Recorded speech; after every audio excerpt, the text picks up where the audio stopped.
உங்கள் தந்தி தொலைக்காட்சியில் பிரம்மாண்டமான காட்சி அமைப்புகளுடன் சாணக்கிய தந்திரம் தினமும் இரவு 8 மணிக்கு.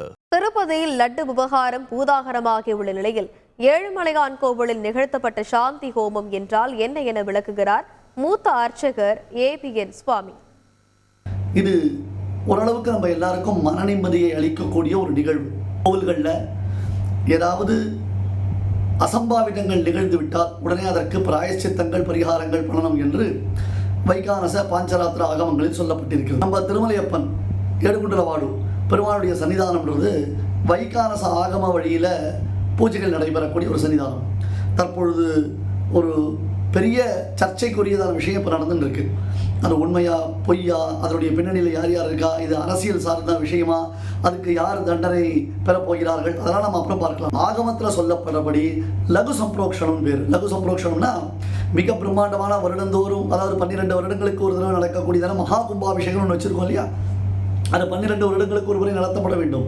அப்படி இல்லாமல் இந்த மாதிரி ஏதாவது அபச்சாரங்கள்னு சொல்லுவோம். அபச்சாரங்கள்னா விரும்பத்தகாத நிகழ்வுகள் நிகழ்ந்து விட்டது என்றால் அதற்கு பிராயசித்தமாக பரிகாரமாக செய்யக்கூடிய ஆகம வழிமுறையின் படி செய்யக்கூடிய ஒரு சம்பரோக்ஷணம், கும்ப புரோக்ஷணம்.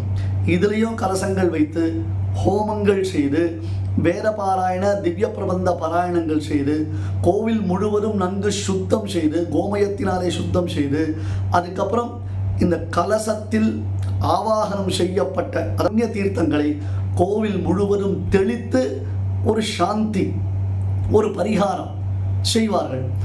ஆகம வல்லுநர்களும் வேத வல்லுநர்களும் சேர்ந்து வெகு அழகாக நிறைவேற்றியிருக்கிறார்கள். வருடந்தோறும் பவித்ரோத்சவங்கள் நடைபெறுகின்றன. அதை காட்டிலும் இது தனிப்பட்ட முறையில் நடைபெறுவதற்கு காரணம் தற்பொழுது எழுந்துள்ள சர்ச்சை. இனி பக்தர்கள் கவனமுடன் தங்களுக்கும் பெருமாளை சேவிப்பது மட்டுமில்லாமல் தங்களுக்கும் இதில் பொறுப்பு உண்டு என்பதை உணர வேண்டும். திருப்பதி ஏழுமலையான் கோவிலில் நடைபெற்ற மகா சாந்தி யாகம் நிறைவு பெற்றது. காலை 6 மணி முதல் 10 மணி வரை இந்த ஹோமம் நடைபெற்றது. அதன் பிறகு சிறப்பு பூஜை செய்யப்பட்ட புனித நீர் கோவில் வளாகம், லட்டு தயாரிக்கும் மடப்பள்ளி, பூந்தி தயாரிக்கும் இடம், லட்டு விநியோகிக்கும் இடங்களில் தெளிக்கப்பட்டது. மேலும் 4 மாட வீதிகள் முழுவதுமாக புனித நீர் தெளிக்கப்பட்டு சுத்தம் செய்யப்பட்டது. லட்டு சர்ச்சையை தொடர்ந்து புனிதத்தையும் பக்தர்களின் நம்பிக்கையையும் மீட்டெடுக்கும் வகையில் பிராயச்சித்தம் செய்யப்பட்டது.